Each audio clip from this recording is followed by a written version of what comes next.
So first of all, congratulations on just your impact. Obviously, you're passionate about the interconnections of the human body and mind and spirit, and you've been able to translate that through the internet, and you've really reached the people. And obviously, you're building an audience. So anyway, I just want to first acknowledge the impact that you're making. So thank you. It's been 10 years since we last saw each other, but I still Wow. remember that time being a special moment.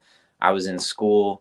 I've been out now for quite a while. I'm out in California now, but Mhm. great to see you again.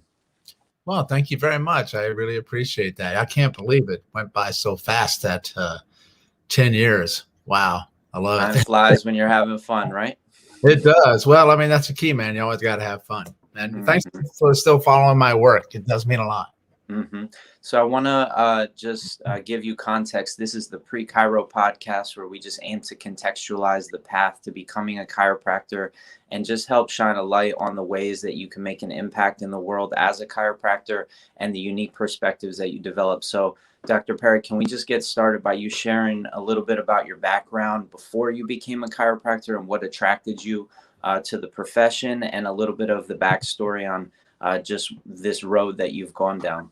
Sure, I'd be happy to. Yeah, well, it's probably a similar road to a lot of people who got into chiropractic, where chiropractic pretty much saved my life. And I thought to myself, this would be really fun to do for a living.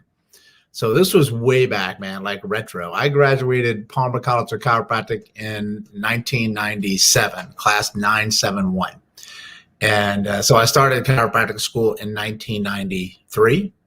But I was seeing a chiropractor for several years prior to that, because I was into competitive bodybuilding and working out. And I hurt my lower back squatting, like a lot of people do. And of course, when you hurt yourself like that, you just say, maybe it'll go away, or I'll just lay on the floor for a day or two, or I'll just do like I did, which is keep squatting.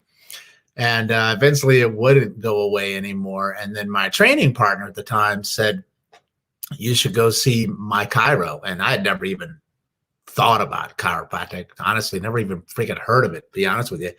And I said, sure, I'll go anywhere, because I could barely walk. And he was located in Totowa, New Jersey, Dr. Michael Fitzgerald. I remember that. And he was a really great chiropractor. He was very hands-on, typical. He was like a Gonstead diversified practitioner. And he put me down on the table, did his thorough examination, and he did the side posture adjustment. And I just stood up, and the pain was significantly better. I mean, in an instant. And I was literally blown away, right? But it didn't occur to me to become one at the time, because I was currently working and everything was going great, and I would hurt myself over and over and over because I just didn't listen. But I got to a point in my life where I was getting married, and I thought to myself, I'm going to have a family. I'm looking for my future. I don't want to just do what I'm doing now, because I really wasn't happy. And it was like a pivotal moment in my life. And I said, you know what? That chiropractic was pretty cool, man. That really helped me out. I wonder if I could do that. And keep in mind, this is when I was a little bit older, because I'd already gone to school. I went to school to study political science, because I was at one point going to be a lawyer. It's a completely different path for me.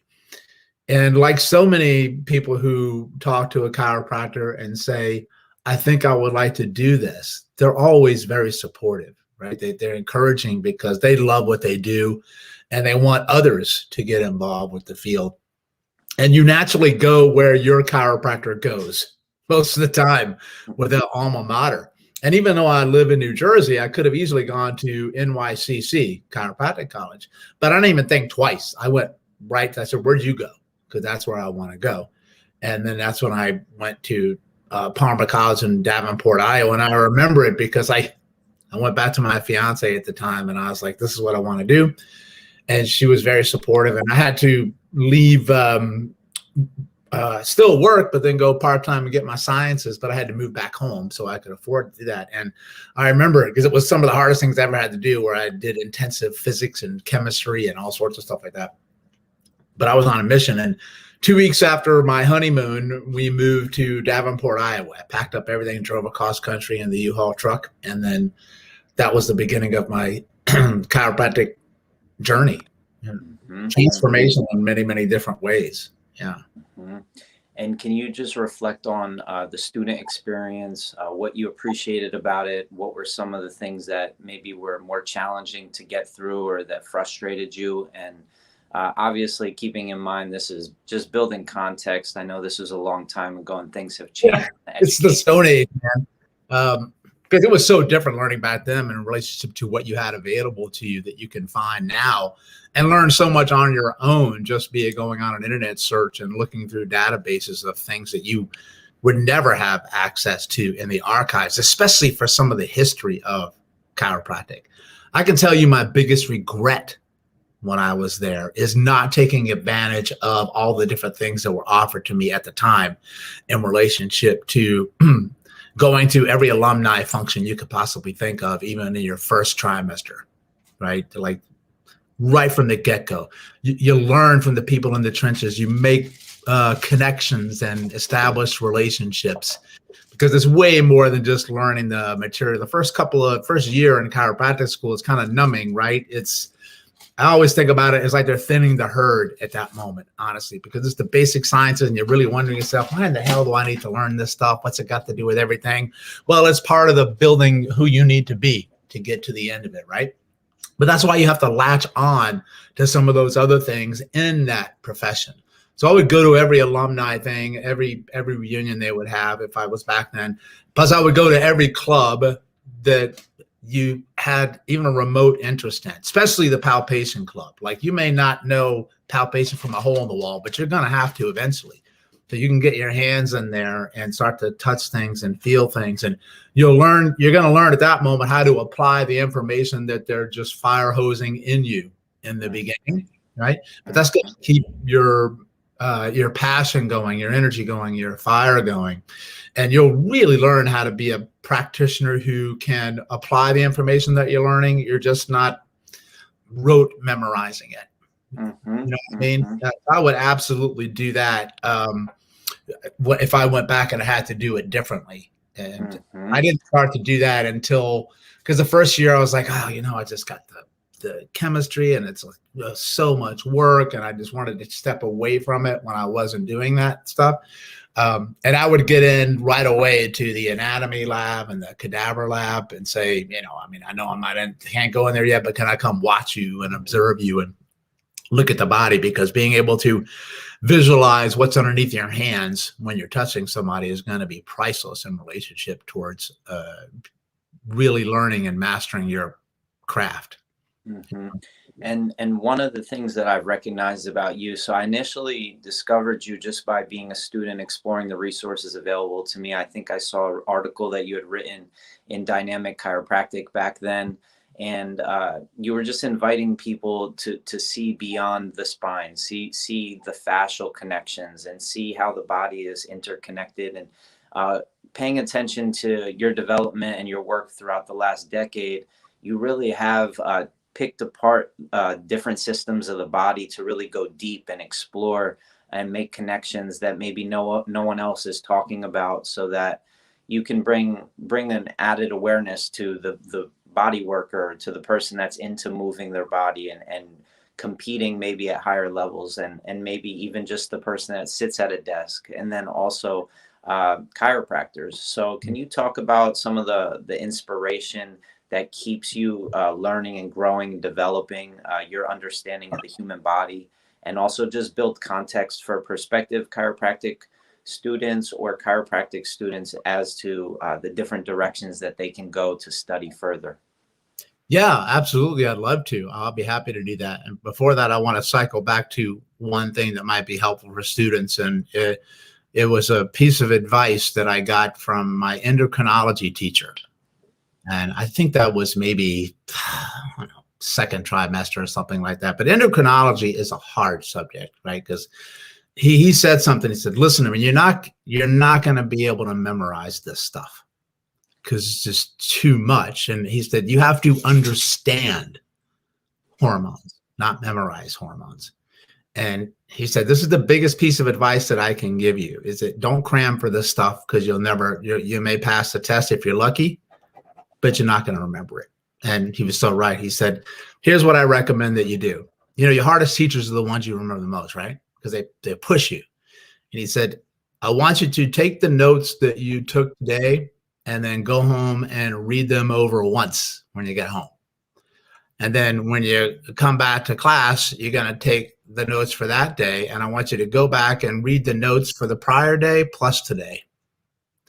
And so by the time you get to the last class, you've read things so many times, and then you're going to start to be able to make connections into different things, right? And then I'll even say that to this day, that I think one of the biggest problems that we have with our technology is that we've lost the ability to actually physically write down things. And then so what I would tell people is that you're going to be able to understand and think better when you write stuff down and you sit down and you take out old school pen and paper and look at interactions and relationships and look at stuff every day and don't cram, because, you know, crammers are not the best doctors. I'll stand by that all the time, right? And then that actually led me to what addicted me to, it take me into to answering your last question. I'm always trying to think and understand interactions and relationships in the body, not just looking at one particular system. So I can tell you early on in my chiropractic career, I was actually very disgruntled and unhappy about how we only focused on the nervous system.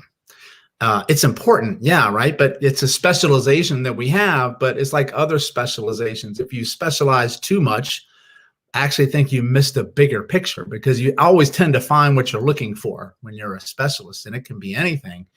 And you can specialize, but don't lose the fundamental bigger picture of things. And I forgot who it was who said a specialist is somebody who knows more and more about less and less.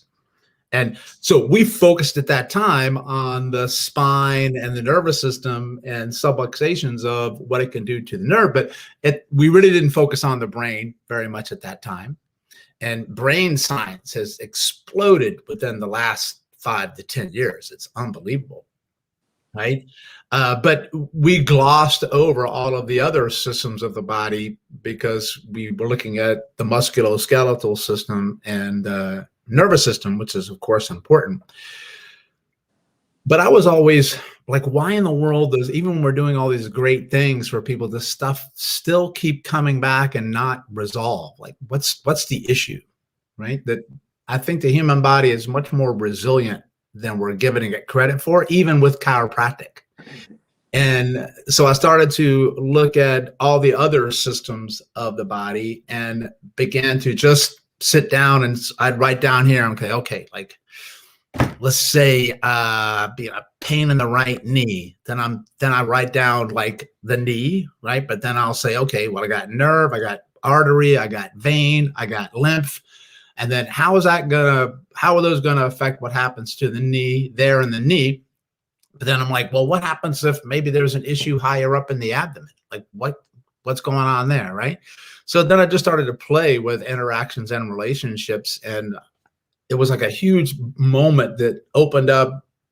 I just had so much joy with what I was doing, right? Because it was kind of like more of an exploration and play, and it started to answer those fundamental questions of why stuff was not getting any better. Because I love chiropractic for sure, but we also tend to, at least when I was in school too, we didn't have a lot of the rehab programs that we have now. It was very chiropractic based, and they call it green books based, where you're going after the philosophy of the founders like David Palmer and BJ Palmer, all those guys. And they were just beginning to introduce like rehabilitation type things of stuff that we think of as like sports chiropractic now, or quote unquote corrective exercises. There really wasn't a lot of that back then, honestly. Or if it was kind of like haphazard given to you, of which I've always hated. Okay, if somebody has low back pain, give them this sheet of 6 exercises that you give to everyone. I'm like, that's completely wrong. Yeah, because every back is different, and it was never enough for me. And so that's where my exploration began, really trying to understand how all the different systems work together. And it's not just the nervous system. You can't just focus on that one. I mean, it's a big one, but it's not the only one.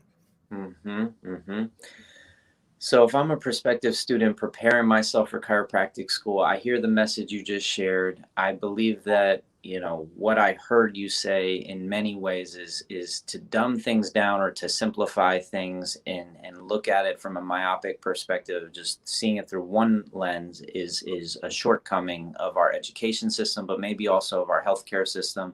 People that go to physical therapists today are given those sheets that you're describing. I've seen them in patients that come to see me bring in the sheet. This is what the physical therapist gave to me, especially now with telehealth, telemedicine. If I'm a student and I want to sort of expand my perspective on the human body, see it beyond just the pain and symptoms of the person that's coming in to see me. And you described the process quite well of like how to really start to explore those relationships and interconnections. But can you maybe give some specific ways that students can get started today? And also just differentiate like what's available to you as a chiropractor, as a doctor of chiropractic, as opposed to maybe the physical therapy profession, and how you can maybe differentiate those paths for people. That's a great question, first of all. And, it's okay if you start with it. You got to start somewhere, right? So when you're just beginning out, I'd rather have somebody do some back exercises than none, right? But you just have to look at the outcome of are they benefiting from it or not? And most of the time it's because you're giving them too many exercises, first of all. That's one of the biggest mistakes, because more is not better, better is better.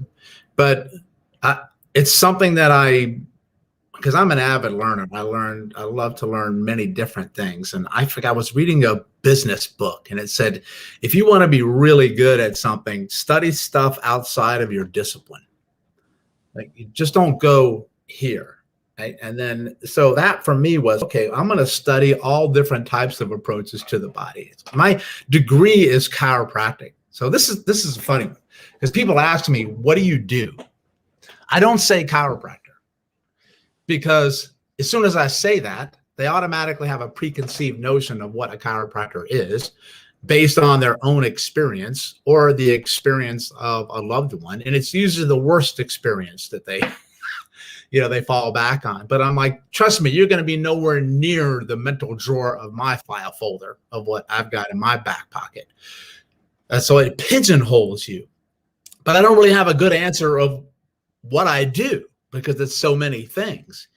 And I study different disciplines, and I'm able to, because my degree is in the healthcare profession as a chiropractor, that allows me to get my foot in the door to study a lot of other disciplines that are not chiropractic. So I go to very little chiropractic continuing education courses. I go to those of what I need to get my CEU credits. But the vast majority are in stuff that don't offer credits for chiropractors, because I'm not going to learn to get credit for my chiropractor. First of all, if you're doing that, I would smack you, because that's the worst thing you should do. You shouldn't go to learn because you have to keep your license. You want to go to learn because your patients deserve it, and looking at the body in a different way. So I have, like, in New Jersey, you need 30 credits every 2 years. I'm probably like 200. And most of them are not with chiropractic. So I study chiropractic, but I study things from physical therapy. I study things from psychology. I study Eastern medicine and traditional Chinese medicine, Ayurvedic medicine, osteopathic medicine, energy medicine, any kind of approach you can think of, because I want to see, obviously these people love what they do and they have an approach that's working for someone somehow. So rather than step back and be judgmental, I want to say, let me see. Here's the key, man. It's not so much what you do. I really don't care what you do. I want to know how you think, because that fascinates me. Because here's the thing you discover is that what you do to your patients is based on how you think. So I know what tools you have in your office. I kind of already know your thought process, right? So the techniques to me reveal more about how you are thinking about the human body. I love osteopathic medicine. It is such a grounding force in mixing with what I do with chiropractic, because a lot of the pioneers in chiropractic found fundamental principles from osteopathic medicine and kind of shifted it to us. Like George Goodhart did that with AK, he based some of those points on the Chapman points from osteopathic medicine, the neuroreflex points that were based on making a change in how organs function. And then he just applied it to muscles, right? So we're all trying to go after the same thing, which is helping a human being not suffer, but live a better quality life. So I don't ever come at somebody like, I don't like your technique, or my approach is your technique, or show me the evidence. I need to see how you think. And then I'm going to look at your results is what I'm looking at. Because if you're not getting the results that you need, I need you to change how you think. Because you're not getting the results you want because you're not thinking good enough. So you need to think differently. And we're so unwilling to do that in the world today. We think, wow, it's just going to take a little bit more time, or I'm going to just do more of it because you need that, which you might, but not often. But if you can step back and take your ego off the table and say, you know what, maybe I need to, first of all, look somewhere else. And that's where stop chasing pain means. It's like we treat pain, but that's not the only place that you go, right? And my business brand was born from that because I absolutely hated where people would come on in with low back pain and I would just treat the lower back, right? I mean, it's just that is so rookie to do that. And so you start there, but then you look everywhere else, right? That takes work, man. And what I've discovered out in the trenches that a lot of people don't like to think because it's too much work. They just want to say, can you tell me what I would do for this case, or what the quote unquote research says for this condition? I'm like, I'll give it to you, but you better be willing to just trash that quick, fast, and in a hurry, because the person who you're taking care of, if they weren't in that research study, everything might not apply to them whatsoever. So start there, because otherwise you won't even know where to start, right? Because nothing is more terrifying than the idea of unlimited possibilities. But that's what the human body is when somebody's standing in front of you. It can be anything. So let me start somewhere. So you start where it hurts, but you'll usually soon discover that that's usually not the biggest issue. And so when I had that approach of looking at the body from so many different disciplines and thinking concepts, I don't mind reductionist thinking. So, I mean, that's what science is, right? And we need to do that, where we're so great at taking big picture things and that they can take it down to like an individual cell in a petri dish to learn that. And we should. But we know from how we talk about the innate intelligence is that when you take that sucker back out of that dish and I put it into a dynamic, living, breathing human being with their own unique story, it's not going to have any of the same properties it had when it's in the dish, because now it's got to interact with everything else that's happened to it, but also everything else that's happened to all the other cells in the body, right? So we need to go down to the small, but we need to go back out again. I think that's the thing that we're not going. So I actually tell people now is that I like to think more like an engineer than a healthcare provider, because engineers look at how systems work together. So that's tell people, even if you study fundamental principles of engineering, that's really going to help your thinking process, right? Dude, I'll be honest with you. There's a lot of really smart healthcare people that don't know how to think, because being smart and knowing how to think are not the same thing at all, right? That's why the people who got 4.0 all the way through chiropractic school may not have an office open 2 years later, because can the rubber meet the road, man? Can you actually apply it when you work with someone? But do you have the social skills? Do you have the people skills? Do you have the communication skills? All those sorts of things. So you need to learn that too. You need to study marketing. You need to study business and all those sorts of different things, because that's usually what trips you up. And then I'll tell people the mark to me of a great healthcare provider of any discipline is how well can you use your hands? Like, can you know what you're feeling in the body? Can you sense what you're feeling in the body? Can you watch the reactions? Like, I don't care what you can show me on an x-ray or an MRI or a test or a blood test. If you have no idea what you're doing when you put your hands on somebody, you got to go back to school. That's my 100% opinion. And that's really why I want people to go and zero in on palpation and never stop with the palpation, but not just your vertebra or your subluxation or your fixation. It's like everything. So my hallmark of my examination when people come in to see me is I touch almost every freaking square inch of your body to watch your reaction and see how you move and to get a sense of who you are. Does that make sense? I kind of went off the deep end tangent there, but you know what I'm saying, right? 100%. And, you know, being a chiropractor is so multifaceted. The way that I'm contextualizing it is you're a scientist, a thinker, an artist, a teacher, and an entrepreneur. And that is breaking the word innate into your inner state, your inner scientist, your inner thinker. And you just beautifully and eloquently explored becoming a chiropractic thinker in my eyes, which is having the flexibility in your mind and being willing and open to learning new things and continually challenging the current belief set that you have to test it for no other reason than to get better and to help people. You know, I travel a lot, or used to, with the pandemic to teach, because teaching is what I love to do, to try to help a lot of other people than just being in my office. But I still see clients in my office, but I'm only there 2 days a week. But people say, well, why do you still practice? I said, listen, because it keeps my hands in the game.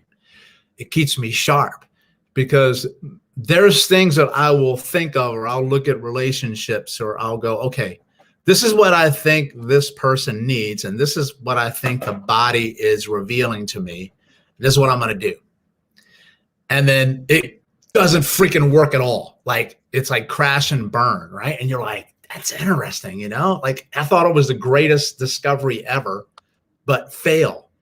And I love that, because when it doesn't work, that actually gets me more excited, because when I discover what didn't work, I know I can check that box, and now it leads me to what I need to look at next. And that's allowed me to explore things that seem outlandish or crazy, because you would never go there first, right? But that's the beautiful thing, because I don't believe in a success and failure in therapy. It's just like results. Was it a good result? Was it a not so good result? And if it wasn't, why wasn't it? Right? And so that's, your patients actually deserve that part, right? And then I have to tell them that. Like, I'll tell them, I'll say, listen, this is what I think your body's saying, and we're going to do this, and there's a couple things going to happen. It's one, you're going to get worse. And if that happens, that's awesome, because we're making a change. We're moving things around, and your brain sometimes has to adapt to that. And then you can only feel one pain at a time. So if I help one, you have another one may crop up somewhere that's been there all along. But they need to know that it's okay. Then I'll say another one. It's like, you may feel awesome. And I'm like, that's awesome. Then we want to do that again, right? And then I'll say, well, you might not feel any change whatsoever. And I'm like, that's awesome too. Because most people would think that that's a failure. For me, I'm like, no, now I can check that box off, and I don't have to go down there ever again. I'm going to move to the next thing, right? So it holds you accountable, but your patients love that because of your honesty that you're saying that, right? Because the worst case scenario for me is nothing changes, right? I'm okay if it gets better. I'm also okay if it gets worse that way, which is usually the case when you start to get to the true underlying nature of the problem of what's going on. Mm-hmm. But that, to me, is how I've been able to afford, like, looking at the body the way that I do, because I've designed my practice to be the last person you see, not the first. So when you look up chiropractor and you want to see one, I'm not the guy you're going to see, because I don't take insurance. I'm all cash, you know, and I spend a lot of time with you, and I don't do your typical approaches. So you come to see me after you've been through a lot of the traditional therapies that are supposed to have worked by now. And if they're not, then that's why you see me, because I'm not going to do any of those.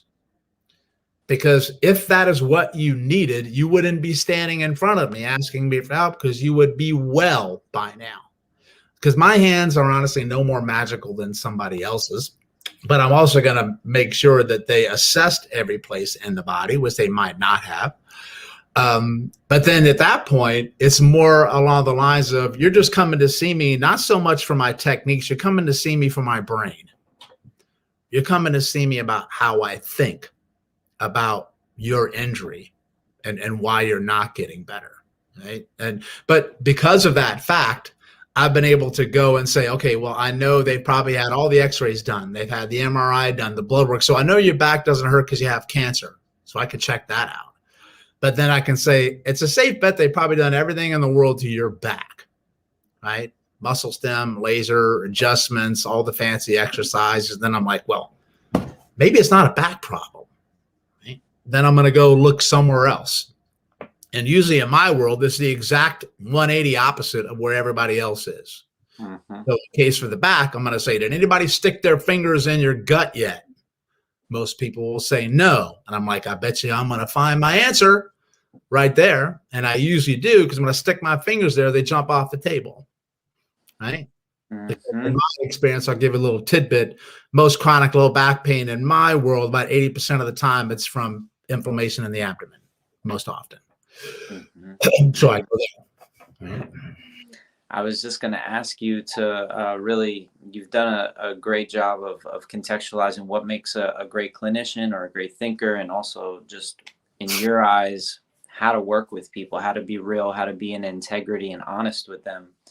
I was going to ask you kind of, what are your parameters when working with people? How do you track progress, or what type of relationships are you able to develop with people? Because obviously being in practice as long as you have, I'm sure you have people that send family members to you that have been seeing you for years, if not decades. So can you just talk about the life of a chiropractor, the balance in lifestyle, what it's been able to afford you in regards to your own personal pursuits of understanding more and clinical excellence, but also teaching around the world, the entrepreneurial ventures you've been involved with, and then also the relationships you've been able to build with people in your practice? No, it's a good question. Well, I think it's really important for people to know that my first 2 chiropractic offices closed. They failed when I started out, because I went and did an associateship out of school, young, cocky. I'll work with this guy for a year. I got this down, right? Open a practice. Then life punches you right in the face. And you're like, this is way harder than I thought it was, for many different reasons, right? Because it's like on your shoulders, right? You gotta, you gotta chop the wood, carry the water. It's all on you. And it failed. And then I ended up working as an associate again, realizing that I needed to just absorb more than my ego was still on board. And then I went out again, and the second one failed again because I didn't learn. I don't know what I know now in relationship to. I think what it was is I was trying to mimic everybody else, and I wasn't being my authentic self, like how I thought I should do it. I was like, okay, I'm gonna do my consultation like they tell me with this chiropractic consultant. This is what you need to say. This is what you need. Blah blah blah. So I was like scripted. It was much more so like that in the older era of chiropractic. And I really disliked that, because every single person that came in the door, you'd say the same thing to them, or they get the same treatment.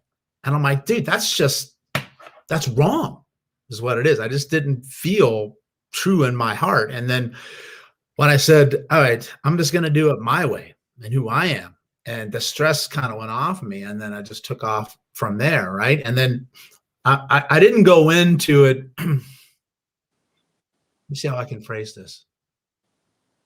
I didn't look at it like a business anymore. Like I'm doing this because I got to get my new patients in, and I got to get this. It was not from an authentic place in my heart, honestly. So then I came from a different way of doing this, because I really want to help a lot of people. And I think that my approach that I've got it, I'm going to be very honest with them and tell them straight up. And I use it to this day, which is called my Core 4 program. It says, feel better in 4 or schedule no more. That means that when I see you, I'm looking to have a pretty significant change in your condition to where we're on the right track. Doesn't mean we're going to have you completely better by 4 sessions. And if I don't, I'm not going to see you anymore. And they were like, what? Like, really? I'm like, yeah, because that's where the rubber meets the road, man, which means that you've got to walk the talk and you got to put in and say, I'm not going to do the same thing every visit for the 4 visits, because if you're not getting better by then, I need to change something up. So that really forced it on me to change what I'm looking for. So if I see you for the first visit, I'm going to see like better, worse, no change. Then I'm like, okay, well, maybe we'll do the same thing again and see what we get by the second one, because maybe you just need a little bit more. But then if no, then I'm going to do something completely different on 3 and 4, and I'm going to get it. And if not, then I'm going to find somebody who can. And people just respected the hell out of that. Like, and usually they'll end up staying with you even if they go see someone else that you sent them to, and they're going to come back because this person was really legit, and they were looking out for me. That's who they were looking out for. But it held me accountable too. I honestly, I don't believe the human body is so magical and resilient that if you don't have a pretty good change on something that you're doing over and over by 4 visits, you're on the wrong path. Like, the body will tell you quick, fast, and in a hurry if you got it right. And it'll tell you the same thing if you get it wrong, which means it won't, right? We just know that we can just feel it. You can just sense it, right? When you nail it and when you have it. And that comes with time too. So that's probably one of the biggest things that was helpful for me with my relationship with building my practice or my communication with my clients, is that straight up sheer honesty. And I tell people right from the get-go, and I say, listen, I'm going to do my very best to help you improve from where you are, whatever that might mean for you. But I honestly don't know if I'm going to be able to help you. I'm only going to know if I get started. And if we make that progress, we're going to keep going. But if we're not, I'm going to change something up. And if we're not getting where we wanted to go, I'm going to tell you that I can't. I'm going to find somebody who will. And they're like, deal, done, right? So a lot of people are very nervous to come in to see a chiropractor because it may be a new experience for them. But I'm going to tell you also too, is that they're scared of being sucked into something where they're said, oh, this guy's going to want to see me all the time and for life, and 3 times a week for 4 weeks, 2 times a week for 4 weeks, 1 time a week for 4 weeks. I'm like, who the hell made that up anyway? Like, where did that come from? Right. And sometimes that will be off-putting to someone. But if I'm like, okay, just give me 4 sessions with you. Can we do that? Then you've lowered that resistance that's there. You've started to build that trust factor for them and expose them to that without having this huge, like, long-term road down on the end. And most people will choose to come in to see you because they just love the way you made them feel emotionally, first of all, before you have to go physically, because you can't separate the two. But that takes guts, man, because it's all on you at that standpoint. But it's all on them too, because then you have to say, okay, well, are they doing what you asked them to do? Or more importantly, it's not necessarily that, but sometimes is they're doing things that they don't know that they're not supposed to be doing, that is holding back their progress because you didn't talk to them enough or get involved in their life enough or look at their history enough, so they don't know what they don't know. So once again, it's on you. Does that make sense? 100%. Yeah, no, you're talking about how do you really work with people? How do you not only build that trust by giving them an honest, giving them feedback and really stepping into their world and meeting them where they're at, but also inviting them to come play and come learn a little bit about themselves that they might not have ever been told before or might not have ever experienced within themselves.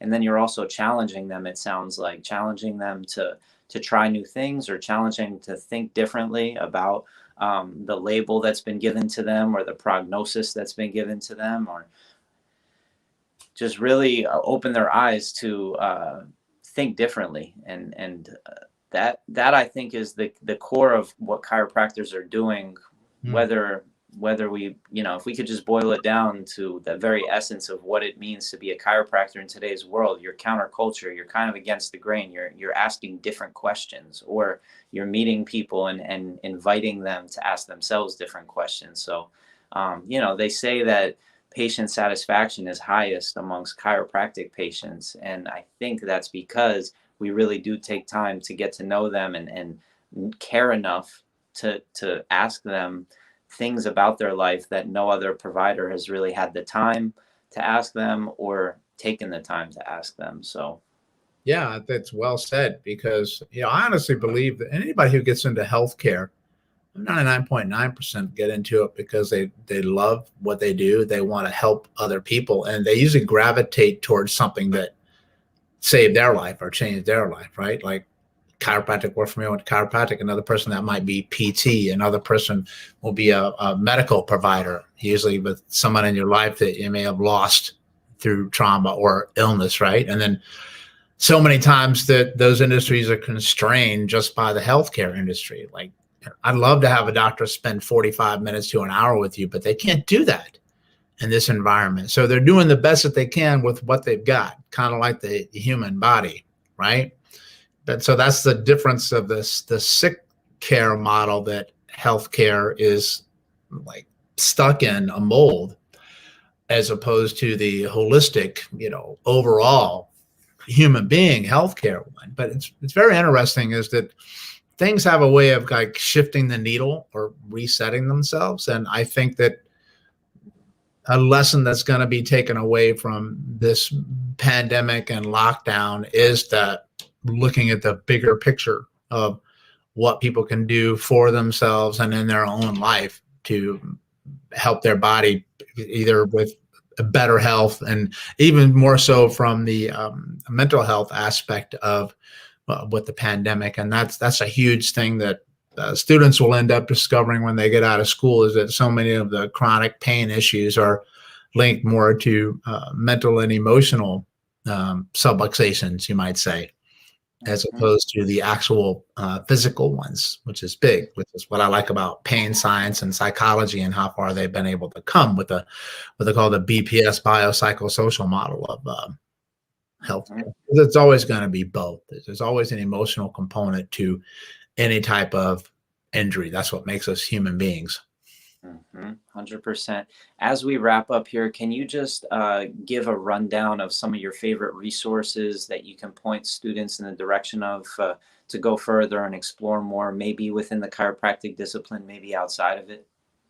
Yeah, that's a great question. Wow. Because I'm the kind of guy who has 4 books open at the same time. Like I'll read something from here and I'll read something from there. I will tell you that I honestly would have you go back and really study physiology, not just biology, but physiology. I like because it talks about, okay, well, how do all these different things work together? Look at the systems of the body. So when you're in the chiropractic school, it's like, don't just focus on the nervous system. I really want you to, okay, go study a big one for me is the immune system. So I would say I really think you should focus on studying the immune system, because the immune system is going to have such a huge connection between the nervous system, called neuroimmune. And one of the reasons why people have so many autoimmune diseases, because they're intricately linked together. Hence is one of the reasons why I gravitated towards the lymphatic system, which, I'm kind of obsessed with, and that one. But I also say study the classics. Like, I've learned so much by going back and studying old school textbooks, like from the late 1800s and early 1900s, because they had a really unique way of looking at things because they didn't have the technology at the time, right? So you open yourself up much more to exploration and play, which I think science is, just to think of the what if, or if we did this, what maybe it's that, right? Because if you just pigeonhole so much into the technology of today, I think you actually exclude possibilities, which you need to do on that. So go back and make sure you stay with some of those classics that I would archive. You can actually go into the Google, right? And then you just type in some of the old school anatomy stuff, and with chiropractic and with osteopathic medicine, which has probably been the two biggest influence in my career have been studying Eastern medicine practices and osteopathic practices. And then you extrapolate that information to the chiropractic one, right? With the overlap. Mm-hmm. That's What are some specific resources that you would say have influenced? I know that there's hundreds of them, but can you just rattle off maybe 5, 10, 15 places that you like can reflect back and say, wow, when I discovered that, that was really critical or crucial, or any of these older classical texts specifically?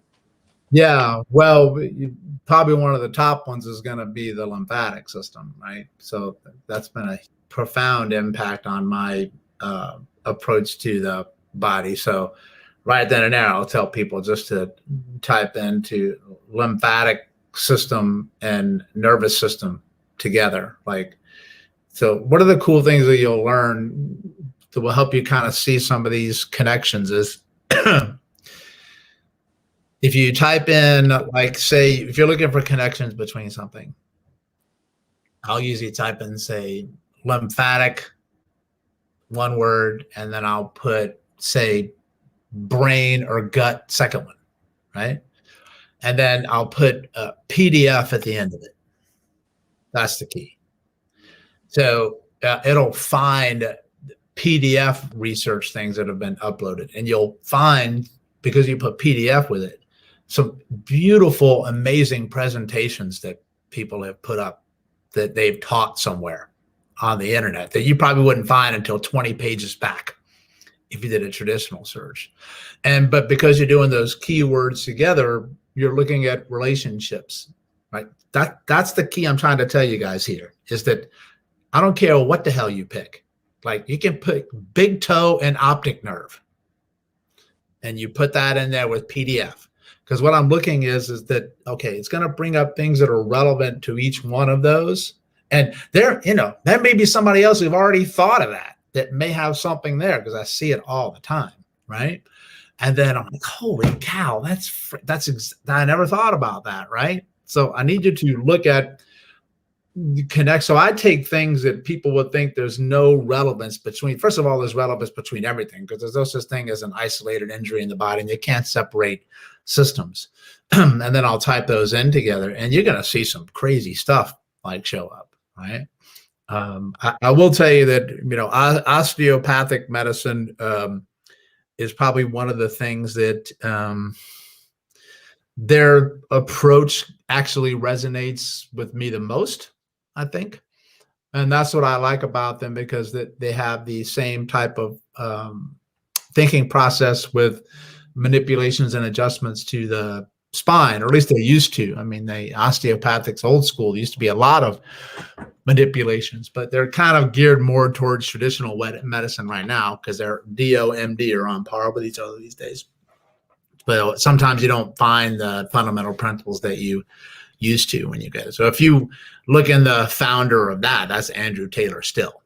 I mean, Andrew Taylor Still was kind of like a BJ Palmer, where these dudes got something in the universe just touched them on their brain, and they see things the way other people just don't see it.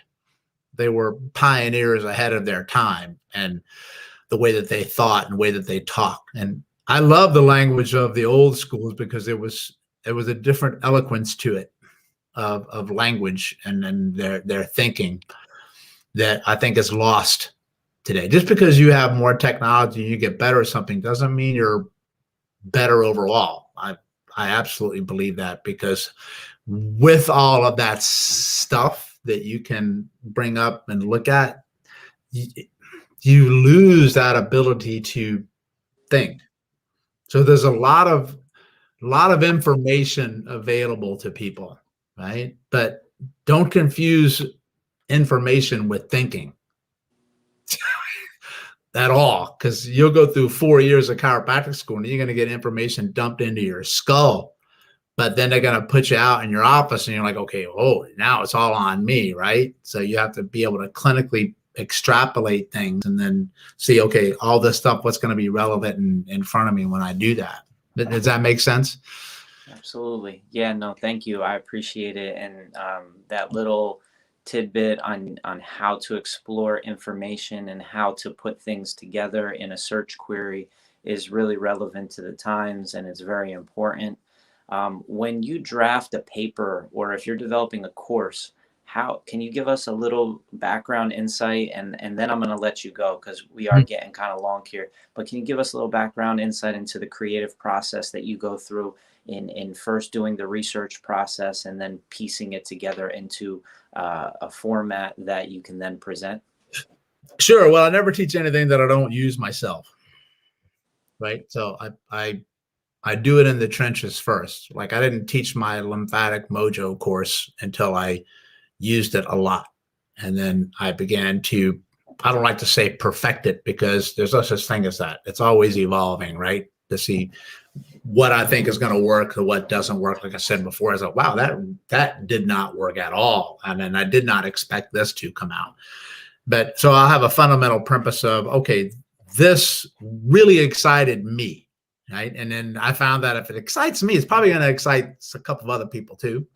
And then I'll put it down there of how I've used it. And then I want to make sure that I bring it into,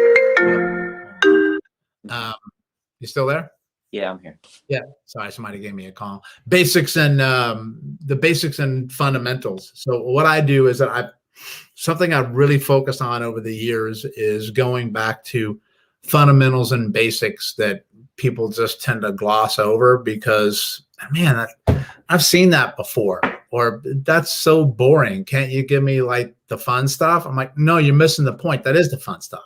But that's every great, martial arts movie ever made, where you can't learn the spin kicks until you do wax on, wax off, sand the floor, paint the fence, that you realize that the masters know that you have to own those. So I'll take something that I want to teach, and then I'll break it down to simple basics and fundamentals, and then teach it to people in a way that they can actually begin to implement it, right? Because I've learned a long time ago that just because I'm teaching you something doesn't mean you're learning anything, or that information is not the same as communication. Because I can dump so much information into your skull from a workshop that you'll be numb.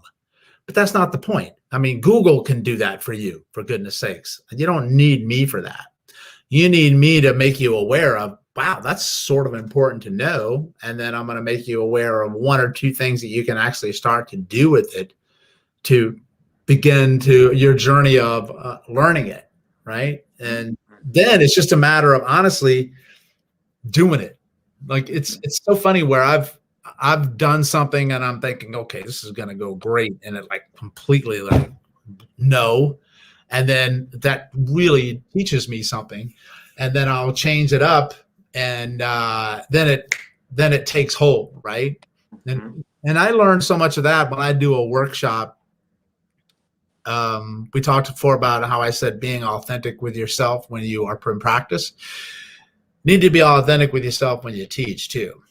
And I learned that from studying public speaking, which anybody who's a student right now, you would take public speaking courses like yesterday. And I would always be trying to go through what they would tell you is make sure you do this and don't do that and don't turn your back and do this. It was so regimented, and I was trying to be like the people that I saw there, but I'm not them, right? So I would take some of their cues, but I'm bringing myself to the information that I'm bringing across. And then that takes the stress off of you because I don't have to remember to be like, or remember what they're telling me over here. Because if you're being true and authentic when you're standing in front of people as well, first of all, you're less nervous, but they'll usually think that was a much better speech that you gave when you did that, right? Mm-hmm. Same thing with what I do like a workshop. So the new course I launched was on the vagus nerve, right? So I kind of read the energy and vibe of the world or the industry, like where stuff might be going, where people might be interested in, but I also will teach it in a way they've probably never seen before. And why? Because of what I told you before. I'm looking at interactions and relationships to other things that other people probably won't look at, right? Mhm. Because I wanted to see how things react to each other and say, what if? Does that make sense? Then the other time is just do it. I always tell people, just pull the damn trigger and aim later. Like, just start, and then you'll get better. But you're never going to get better unless you start. And you're really going to make a lot of mistakes in the beginning. But the only way you're going to get really, really good is to make a lot of mistakes. So the faster you make mistakes, the quicker you learn than everyone else. 100%. Would you recommend the path of becoming a chiropractor to somebody? And if not, I guess why? And if so, why? I would, but I would say because it's harder today than ever before. Because that's kind of a tough question. That's true, but it's not true, right? Because there can be a lot of something around, but there's only one you, right? So don't let that stop you because there's so much competition. If you don't look at it like that anyway, you have a much better chance of becoming successful, because that's just the law of abundance, right? That there's plenty of to go around. And when you look at it from a point of lack, you're probably going to be lacking in a lot of things.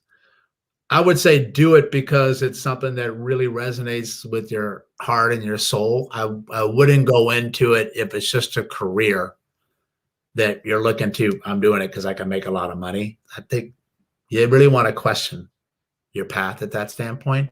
But I would absolutely encourage people to, because I usually ask that question, like, okay, well, I want to be a chiropractor. I said, tell me why. And I can, as soon as you start talking, I'll know whether it's authentic or not. Because first of all, you better know. There should be no, well, you're done. You're done, right? Because that energy is going to carry you through. And you're the kind of person that's going to change things even in the profession, right? When you have that kind of energy, that kind of passion. Listen, also too, is you might not even be the best, like chiro, whatever that means anyway, but that passion, that energy, that love, that resonates with everything that you do and anyone that you come in contact with, right? And because I would much rather go to a person who has that kind of energy than the quote unquote best over here. And I feel when I leave there, I just feel more toxic than when I went in. Right? Mm-hmm. Anybody who's watching this, you know exactly what I'm talking about. Mm-hmm. So to answer your question is, I would say yes, absolutely. Just do what you love to do if you're doing it for the right reasons. And then, like I said before, I would sit down, I would have a journal, and I would write in that thing, like, why do I want to become a chiropractor? Who am I doing it for? And it should be for you first, right? But then it should then ask the second question: who's the next person it's for? Mm-hmm. Does that make sense? 100%. You can save yourself a lot of heartache if you push through something when you're not really feeling it in your heart, because you deserve that. And then plus your patients or your clients absolutely deserve that. And I was close to quitting when I had those two practices fail. I mean, I was at rock bottom, and I was like, man, this is way harder than I thought it would. You know, I was hating on chiropractic. I was blaming the profession. But meanwhile, I had to step back and say, well, what's the one part of this equation that failed in both instances? It's me, right? So I had to change something about my mindset or my outlook, and then that was it. Boom, boom. Appreciate the wisdom, the experiential sort of perspective that you carry with you into these conversations. This was a very spontaneous connection we just made, and I'm very grateful for it. So, and the same is true when I was on break from school and I just looked you up online and called you, and you said, yeah, sure, come on in tomorrow. And that's an openness and willingness to support the next generation that I think is true for many chiropractors, and why it's been so easy for me to really step into these conversations with, dare I call you an influencer, somebody who could easily charge me for this conversation. because you have such a great following and because you have such a great reach. But I think the magic in being a chiropractor is you see, like you've described multiple times in this conversation, the interconnectedness of all of this, the relationships that are established. Like 10 years ago when you met me, I never forgot about you. I came back to you today. You were still right there, open and willing. That hasn't changed. And look at your success. And that's, I think, a key ingredient is that you, as you described, passion to help others by any means. And so I just want to thank you for your time, for your energy, and for just making things better for the next generation. I think there's a lot to digest in this conversation, and I'm really excited that we had this moment together. Very much, and I'd like to end by sending you a compliment of with the pre-chiro, the work that you're doing to help people at that stage in their career. You know, it's something that is absolutely needed, right? And it's wonderful that you're stepping up for that. It really, really shines through and resonates. And you know, I don't mind the word influencer at all, because I think that actually has a negative connotation when it shouldn't, because every single human being is an influencer. Like, even if you just change one person, you're an influencer, right? And you never know what kind of long-lasting, quote unquote, butterfly effect that will have. And just be with the person that you're with. I have a saying that says, be here now, just be all in with where you are now. And then I know we might be going a little bit long, but I wanted to mention one more thing, is that it's a different world now of how people interact and relate and market their practice. Because I didn't have the internet at that time. It was just, you know, boots on the ground kind of thing, right? And we get so caught up in the you know, numbers or followers that you have, and you're wondering, I'm not really doing that great with the numbers. And I tell people, listen, I said, if you just had one person or two people in your office to share with them what chiropractic does, I mean, that's pretty amazing, right? So think about that. If you can just share your message on Instagram and say only 5 people tune in, that's like having 5 people captivated by your message in your office. I mean, that's magnificent, honestly, right? And don't underestimate that reach that you're going to have with that one person that you can come in contact with. Because people say, oh, you know, who am I? I don't have a big following, or I'm not a influencer or a guru. And I said, you don't have to be. You know, that's not something that you need to worry about. You just do your thing, right? That's my last one. Yeah, no, I appreciate that. I appreciate it. It's consistency. You've been consistent. You've pumped out research papers or articles that you've written or courses you've created or people you've helped. You've shared testimonials in hopes, I imagine, just to help that next person, one person at a time. You've transformed many lives, and you've exemplified that through video, through written paper, through probably different mediums that I'm not even aware of. But I just want to credit that consistent hard work. And obviously, like you said, the Dr. Still, who created osteopathy, Dr. Palmer, who created chiropractic, these people had a drive. And, you know, it seems like you were able to grab some of that essence that you picked up in reading their papers and their books and translate that into today's world. So that's great. And that's all that we're trying to do here. Yep. Is great. Thanks, man. I had a good time. Yeah, absolutely. Thank you, Dr. Perry. Appreciate you, man. You bet.